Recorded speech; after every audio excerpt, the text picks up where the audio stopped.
How's this thing gonna look after you drive down your favorite trail? Here, I'll draw it out for you. No V6, no cargo space, and I hope you like the sound of a raspy 4-cylinder. A quick look at the new 4Runner here. It looks great. It looks great. Now, what about the rest of this? You know, very chiseled, very blocky, but yet we still get the kind of the old school retro touches as well. Yeah, on the side too.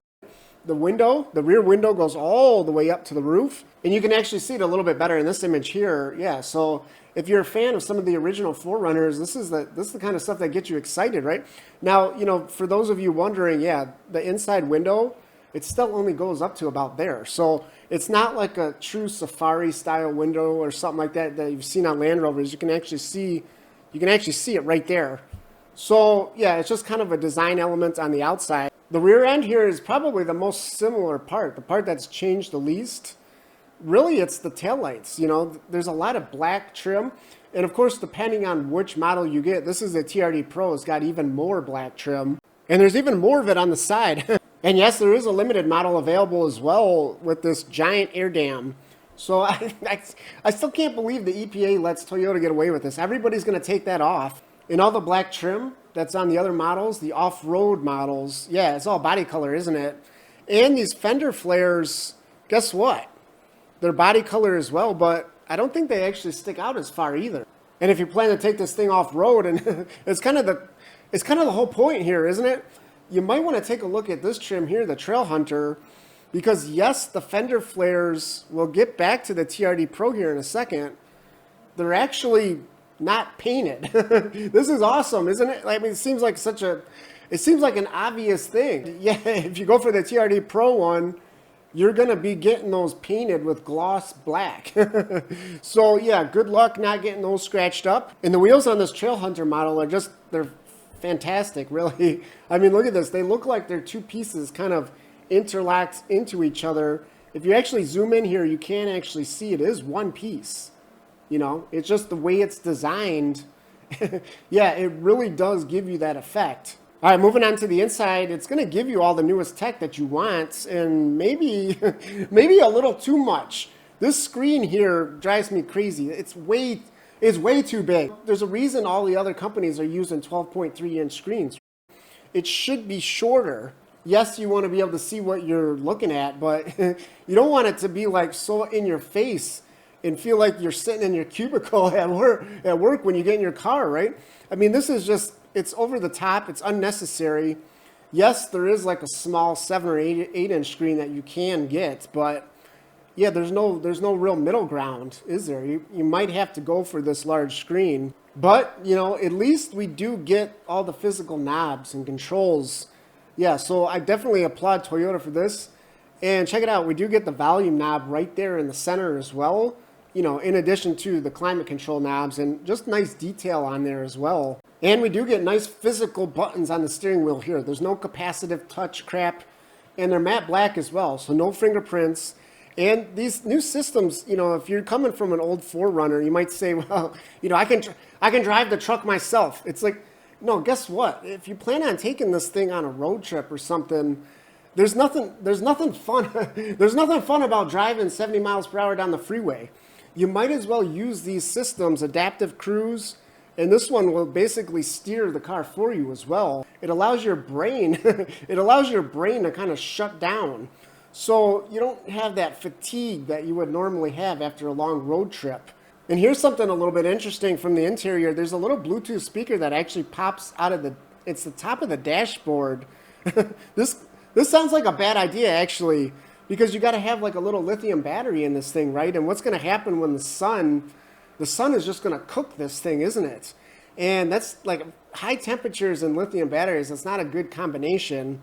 And, you know, not only just from like a fire risk, but it's just going to kill the battery in this thing anyways. So why didn't they just put it in the cargo area? Oh, wait, yeah, that's why, because there's hardly any room back there. And in fact, this is, you know, Toyota dumped like 230 of these press photos of this thing. And this is like the best photo of the cargo area.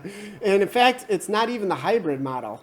So the hybrid model, if you do go that route, yeah, the floor is going to be even higher than what you can kind of see here. In fact, you can see this little gap. This is where the hybrid floor would be at. And so that goes all the way to the back too, all the way to the tailgate. So I hope you're like 6'4" at least if you plan on putting some heavy stuff in the back of this thing.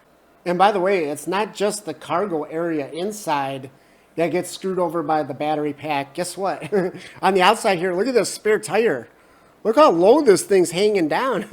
Imagine going to like swap out your wheel with the spare tire and finding out that your spare tire got punctured as well.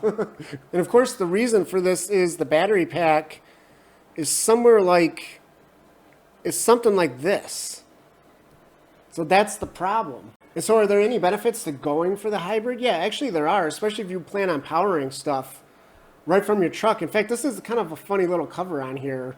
400 watts / 100 watts. So I guess they're using the same cover whether you have hybrid or not.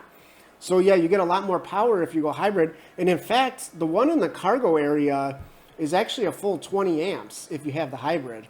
So that you can pretty much plug almost anything into that. And then the other aspect is, yeah, the long-term reliability. Is the hybrid system a question mark? I don't know. I mean, the Prius is like, that's been like one of Toyota's most reliable vehicles, isn't it?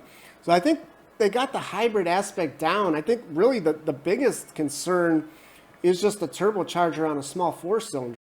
So that's where I'd actually think the hybrid might actually have an advantage because, you know, electric motors, they have like maximum torque instantly.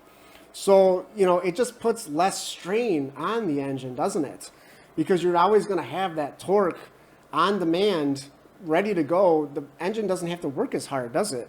So, and then obviously this is great for when you're just kind of crawling around off-roading as well.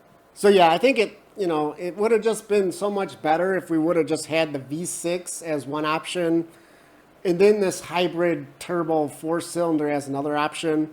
But, you know, such is life. This is the way it is. And so, yeah, I mean, if you want something that's going to look this good right out of the box, and in fact, yeah, I mean, I kind of feel bad for some of these aftermarket tuners. I mean, this thing looks fantastic as it is. I mean, of course, people are still going to want to customize this thing. But yeah, for just something you can kind of drive right off the showroom floor and take it right to the trails, it looks ready. It looks purpose-built already. So yeah, you know, overall, I think actually this is just it's a really good job from Toyota bringing the 4Runner kind of into the present day. And, you know, there's a lot of things maybe you don't like. There's a lot of things I talked about that I don't like. But guess what? It's 2024 now, isn't it? So this is the reality of the situation. You know, if you don't like any of this new stuff, yeah, there's always going to be used ones available, isn't there? So yeah, I think there's a lot of stuff we can complain about, but there's a lot of good stuff here too. So hopefully you just kind of found this overview interesting or helpful. And yeah, if you did, make sure you give the video a like. And yeah, thanks for watching.